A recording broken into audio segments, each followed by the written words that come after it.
Salawat dan salam kepada Rasulullah Sallallahu Alaihi Wasallam. Sallallahu Alaihi Wasallam. Sebelumnya terima kasih kepada Ibu dan Mas Syifah SPD yang telah mengizinkan kami untuk menjelaskan tentang masalah-masalah aktual mengenai pendidikan di Indonesia. Pada presentasi kali ini saya berperan sebagai moderator Syifa Nabila dan ditemani oleh 7 pemateri. Yang pertama ada Alia Zahra, yang kedua ada Nona Elsa Johan, yang ketiga Talia Nusa Maya, yang keempat ada Isa Astia, yang kelima ada Khairul Aman, dan yang terakhir ada Nicole Diana. Nah, pada kesempatan kali ini kami akan menjawab pertanyaan-pertanyaan dari lembar kerja mahasiswa yang telah diberikan. Yang pertama itu, apa masalah aktual yang kami analisis pada artikel yang kami ambil. Yang pertama itu kami mengambil artikel berjudul Meretas Masalah Pendidikan di Indonesia. Nah, untuk artikel berikutnya yaitu analisis perilaku pembuli dan juga korban di SD Negeri Bantul. Di Provinsi Bantul yang telah dilakukan penelitian, presentase dari pembulian itu 41% siswa-siswa di SD tersebut melakukan bullying secara fisik. Nah, 40%-nya lagi melakukan bullying secara verbal. Untuk korban yang merasa terbully itu ada 31% sebagai korban bullying fisik dan juga 31 sebagai korban bullying verbal. Faktor yang mempengaruhi antara lain tingginya rasio antara guru dan siswa, yang dimana dapat kita lihat bahwa satu orang guru mengatasi sekitar 30-40 siswa yang membuat guru itu kewalahan. Nah, untuk faktor kedua itu bisa dikatakan karena keengganan dari siswa untuk melapor karena dianggap itu hanya bercandaan. Kasus ini mencerminkan permasalahan aktual mengenai pendidikan di Indonesia, yang dimana di setiap sekolah yang ditemui mereka cenderung lebih fokus ke faktor kognitif dan juga merupakan nilai-nilai moral atau karakter yang harusnya ditanamkan sejak dini. Fokus pada perkembangan kognitif saja akan membuat siswa itu tidak sadar dengan keadaan sekitarnya. Nah, untuk permasalahan kedua yaitu identifikasi faktor-faktor yang menyebabkan kasus yang saya jelaskan tadi. Kepada Alia Zahra dan Nona Elsa Johan saya persilakan. Terima kasih kepada moderator.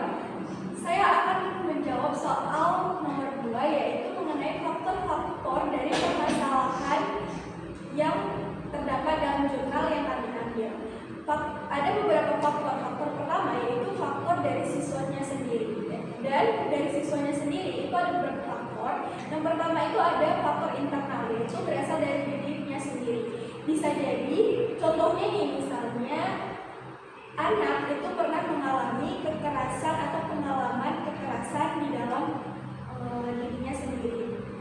Kedua, contohnya itu yaitu anak itu mereka itu kekurangan pendidikan karakter yang ditanamkan oleh orang tuanya. Kemudian yang kedua ada faktor eksternal, yaitu faktor yang berasal dari luar. Nah, karena kurangnya pendidikan karakter yang ditanamkan oleh orang tua, ini bisa mengakibatkan anak ini bisa mudah terpengaruh dari faktor-faktor lingkungan lainnya, dan sehingga bisa menyebabkan anak itu bisa terjerumus ke hal yang tidak baik seperti kasus bullying tersebut.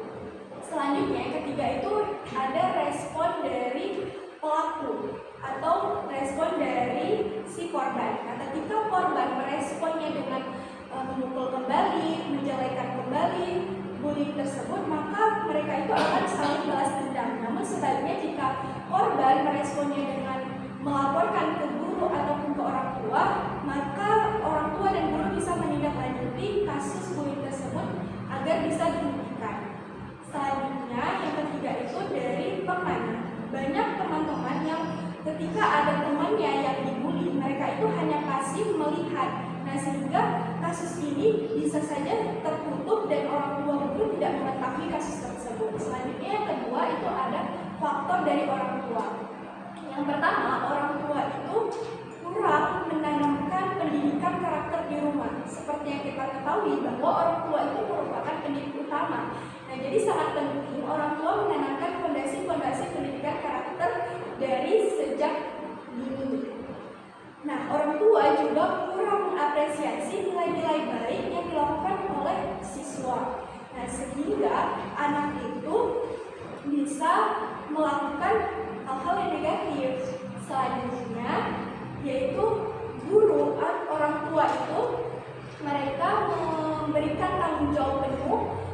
pendidikan itu ke sekolah, dan mereka itu tidak membangun komunikasi yang baik antara orang tua dan guru, sehingga siswa atau anak itu merasa tidak kebingungan antara pendidikan di rumah dengan pendidikan sekolah itu tidak saling berjalan, sehingga terjerumuslah kepada hal-hal yang tidak baik seperti kasus bullying. Sekian dari saya, selanjutnya akan dilanjutkan oleh Baik, sini saya akan melanjutkan penjelasan dari faktor-faktor permasalahan dari jurnal yang kami kutip. Tadi kan sudah dijelaskan apa saja faktor dari anak dan faktor dari orang tua. Nah, sekarang saya akan menjelaskan faktor dari guru dan kurikulum serta faktor sekolah. Ya, jadi di sini yang akan saya bahas pertama itu adalah faktor guru dan kurikulum. Yang pertama itu ada kurangnya pengawasan guru. Nah, kenapa guru ini sampai kurang dalam pengawasan? Karena siswa yang terlalu banyak di dalam kelas, guru ini sering kewalahan untuk memperhatikan siswanya satu persatu.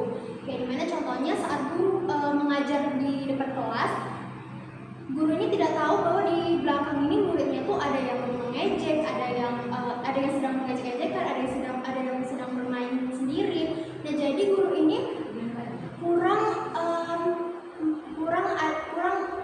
pengawasan terhadap muridnya. Lalu yang kedua itu persepsi guru yang kurang tepat.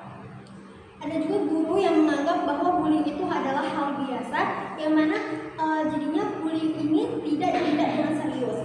Kadang juga ada guru yang salah. Misalnya ada siswa yang mengadu pada gurunya bahwa dia diejek oleh temannya. Tetapi guru itu bukannya malah menenangkan atau mencari tahu kenapa hal itu bisa terjadi, malah guru ini menyuruh untuk si korban ini membalas si pelaku dengan cara yang sama. Nah, itu bukannya membuat bullying ini tidak terjadi, malah membuat bullying ini tambah parah. Lalu ada kinerja guru yang kurang berdedikasi, yang mana kan kalau guru ini terlalu sibuk dengan administrasi atau nilainya, maka guru ini kurang memperhatikan pembentukan sikap dan karakter anak, sehingga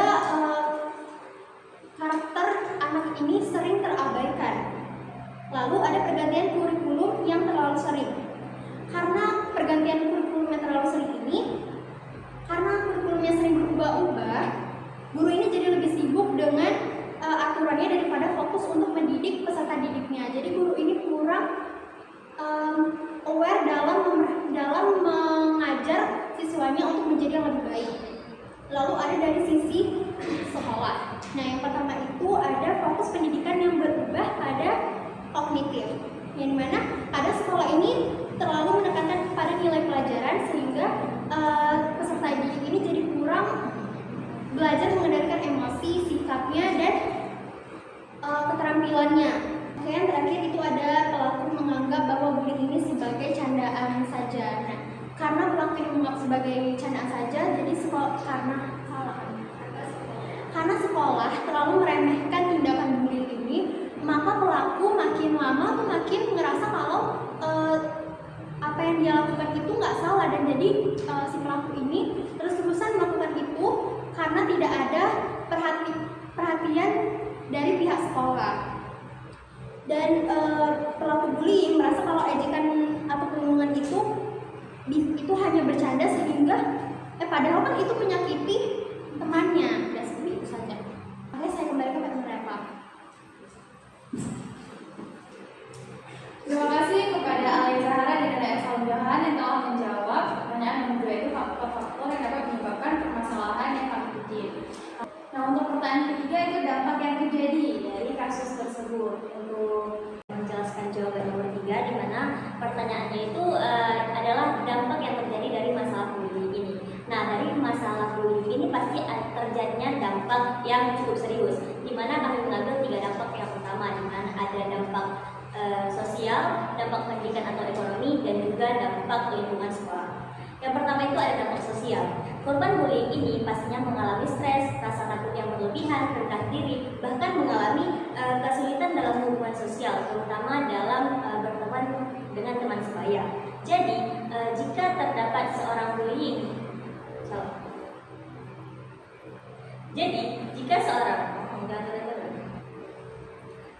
jika seorang siswa ini menjadi korban bullying, pastinya dia tidak hanya merasa sakit hati, tetapi dia juga mengalami gangguan emosional yang cukup serius. Nah, rasa takut yang berlebihan ini akan membuat dia untuk enggan bergaul dengan teman-temannya. Misalnya, ada anak yang sering diejek karena penampilannya. Pastinya karena sering diejek karena penampilannya, lama-lama dia menjadi minder sehingga takut masuk kelas. Bahkan mereka akan ikut kegiatan dengan kelompok. Nah, dampak sosial yang kedua itu ada bullying juga menciptakan iklim sekolah yang tidak aman, mengurangi rasa percaya diri. Dampak yang kedua itu bullying juga menciptakan iklim sekolah yang tidak aman, mengurangi rasa percaya antar guru dan siswa dan antar sama siswa. Nah, kalau bullying ini terus terjadi, suasana sekolah menjadi terasa tidak aman. Anak-anak yang merasa tidak nyaman pergi ke sekolah ini, anak-anak merasa tidak nyaman untuk datang ke sekolahnya. Contoh nih, kalau ada teman yang terus-terusan diejek oleh pembuli, sehingga teman-teman yang lain juga takut ikut terbuli, sehingga mereka juga enggan untuk pergi ke sekolah. Nah, dampak yang kedua itu ada dampak pendidikan atau ekonomi. Dampak yang pertama itu adalah penurunan motivasi belajar dan prestasi akademik siswa yang menjadi korban bullying. Korban bullying ini pastinya atau biasanya mengalami kehilangan semangat dalam belajarnya. Mereka tidak bisa fokus terhadap pembelajarannya karena pikiran mereka terganggu. Misalnya, ada anak yang biasanya rajin dalam belajar, tetapi tiba-tiba jadi sering bolos karena mereka tidak mau bertemu dengan pembuli yang ada di sekolah. Yang kedua itu dalam jangka panjang, kualitas pendidikan menurun yang bisa berdampak tidak hanya bagi siswa itu sendiri, tetapi juga bagi masyarakat luas. Nah, kalau kasus bullying ini dibiarkan, bukan hanya siswa yang dirugikan, tapi juga masyarakat luas. Kualitas pendidikan itu akan menurun sehingga sumber daya manusia itu menjadi terbatas. Contohnya nih, ada anak yang seharusnya bisa melanjutkan ke jenjang yang lebih tinggi, jadi menyerah di tengah jalan karena itu berdampak pada kemampuan bangsa dalam mencetak generasi yang lebih unggul. Yang ketiga itu ada dampak lingkungan sekolah. Yang pertama adalah lingkungan sekolah itu menjadi kurang kondusif. Sekolah yang seharusnya menjadi tempat belajar bagi siswa menjadi tempat yang paling menyenangkan bagi siswa. Namun jika bullying ini sering terjadi, anak-anak merasa tertekan dan proses belajar itu merasa terganggu. Yang kedua itu ada budaya kekerasan atau intimidasi dapat menyebar mempengaruhi perilaku siswa yang lain. Nah, yang lebih berbahaya, bullying ini bisa menular. Anak-anak yang lain yang awalnya itu tidak terlibat bisa meniru cara-cara negatif yang dilakukan oleh pembuli. Contohnya, anak yang awalnya itu hanya menjadi penonton, lama-lama ikut-ikutan mengejek karena mereka menganggap hal itu biasa. Akhirnya budaya negatif ini menyebar luas dan merusak karakter siswa yang ada di sekolah. Nah, itu saja yang dapat saya sampaikan. Saya kembalikan kepada moderator. Terima kasih pada kalian semua yang telah menjelaskan dampak-dampak yang akan terjadi, di antaranya seperti sosial, yang dimana anak tersebut akan stres dan juga hilang rasa percaya dirinya. Ada juga dampak dari segi pendidikan, yang dimana jika kasus bullying ini terus terjadi, maka kualitas sumber daya manusia akan menurun. Dan juga ada dampak dari yang dapat kita lihat di lingkungan sekolah, yang mana lingkungan sekolah itu jadi kurang kondusif untuk melakukan pembelajaran. Dan untuk selanjutnya yaitu solusi dan alat alternatif yang dapat dilakukan untuk mencegah hal-hal yang disebutkan oleh tarian Syamulmani tadi. Kepada Aisyah Astia dipersilakan. Baik, terima kasih kepada moderator yang telah memberikan saya kesempatan untuk menjelaskan sedikit dari soal nomor 4 di mana tadi pertanyaannya yaitu berikan solusi dan alternatif berikan solusi dan alternatif penanganan atau penyelesaian dari masalah yang ada pada jurnal yang dimana tadi sudah dijelaskan yang dimana tadi sudah dijelaskan oleh beberapa presentator yang dimana kejadian siswa itu munculnya dari tahap input. Nah, tahap input ini adalah tahap dari keluarganya sendiri. Nah, yang dimana keluarga adalah pendidik utama. Bagaimana karakter siswa, bagaimana perilaku siswa di sekolah itu terjadi karena fondasi yang pertama itu dari keluarga sendiri. Nah, kemudian bagaimana peran orang tua di sini?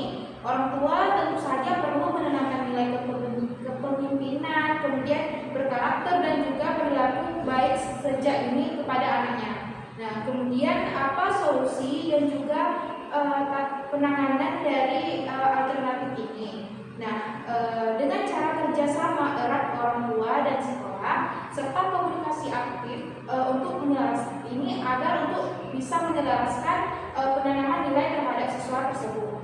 Nah, yang kedua ada di tahap proses dari fondasi, kedua proses yaitu di sekolah. Nah, jadi di sini sekolah harus menyeimbangkan sifat dan juga sikap kepada anak mengenai sikap kognitif, kemudian afektif dan juga psikomotorik. Nah, sekolah ini juga tidak hanya cukup berfokus untuk menanamkan tidak fokus kepada akademik siswa. Jadi di tahap proses ataupun di tahap siswa di sekolah, sekolah tidak hanya cukup berfokus pada nilai akademik siswa, tapi juga harus membangun karakter siswa.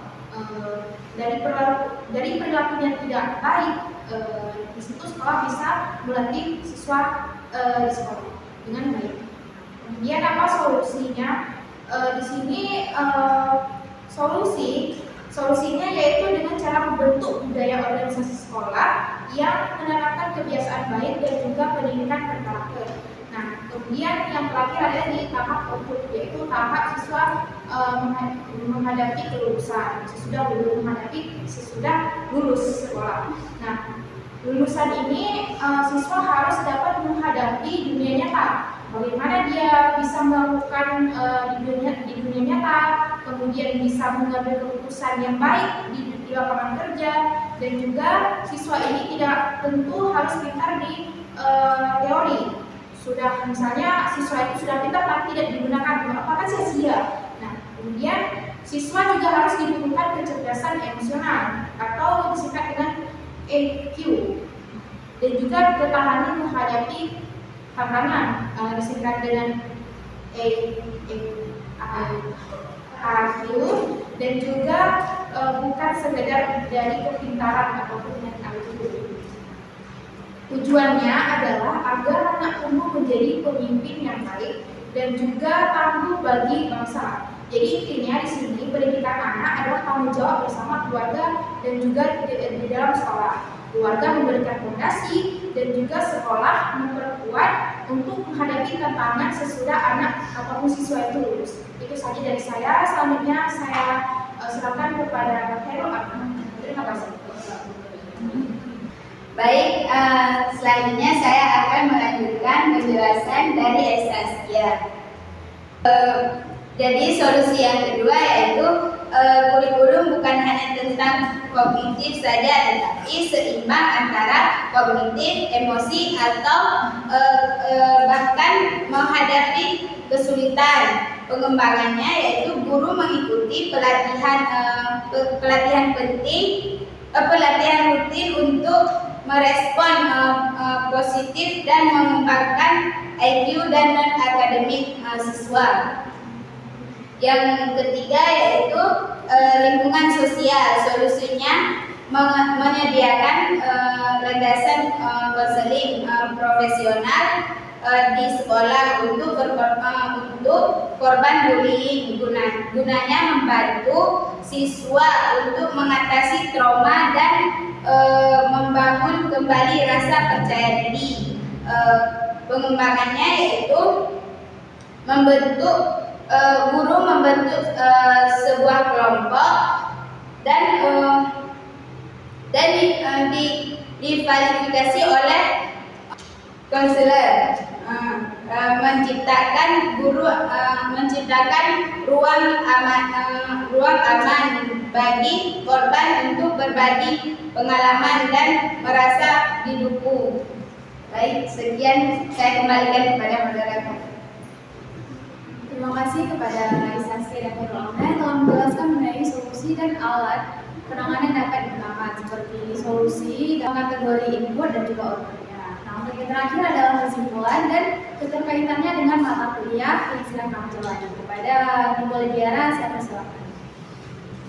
Nah, adapun kesimpulan yang kami dapat dari permasalahan di atas yang telah dibaca-baca, yang telah dipaparkan oleh teman-teman kami, yaitu bullying fisik dan verbal di sekolah dasar, terutama di Kabupaten Bantul, mencerminkan masalah pendidikan yang lebih luas di Indonesia, seperti fokus berlebihan pada akademik dan kurangnya perkembangan karakter serta kecerdasan emosional.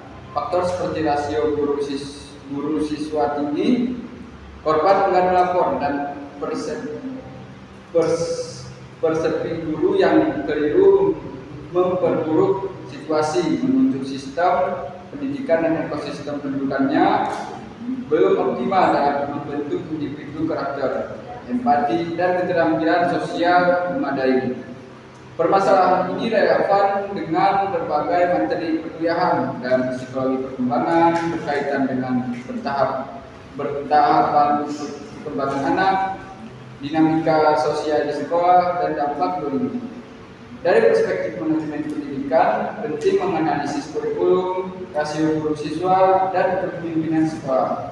Dalam IPS, bullying dipahami sebagai fenomena sosial yang dipengaruhi lingkungan dan budaya, sekaligus mendorong keterampilan berpikir kritis dan empati untuk menciptakan lingkungan sekolah yang aman. Jika menghadapi bullying di masyarakat, kontribusi yang bisa dilakukan antara lain menerapkan pengetahuan perkuliahan, menjadi teladan perilaku positif, menginisiasi program anti bullying, membantu komunikasi antara sekolah dan orang tua, serta memberikan masukan atau rekomendasi kebijakan terkait pendidikan dan regulasi anti bullying. Kemudian langkah-langkah ini membantu menciptakan lingkungan yang aman dan mendukung perkembangan anak. Sekian dari saya kembalikan kepada moderator. Terima kasih kepada pemateri terakhir yang telah memaparkan tentang kesimpulan yang kita kaitannya dengan mata kuliah serta apa yang harus kita lakukan jika hal tersebut terjadi di masyarakat. Nah, kesimpulannya itu bahwa perilaku bullying ini merupakan salah satu masalah yang signifikan yang sering terjadi di sekolah dasar, dan ini menjadi sebuah problem dari pendidikan di Indonesia.